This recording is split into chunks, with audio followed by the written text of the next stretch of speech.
Hello, this is Olive, our 1-year-old tortoise hatchling, and I'm going to show you how we give her a bath. I use a small kind of kid's bucket and a thermometer that you would use in a fish tank.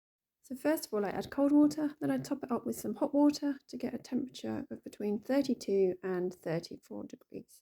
Perfect. Okay, so let's grab Olive. There she goes. And I put her quite kind of slowly and gently into the bucket.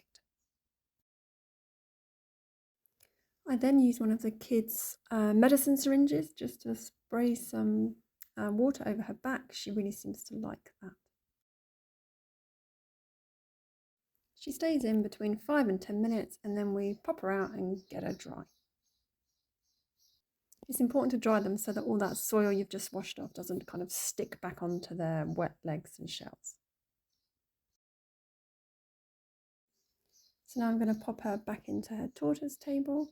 It's important that they stay warm after their bath because, well, you know what it's like when you get out of the bath, it's easy to get cold.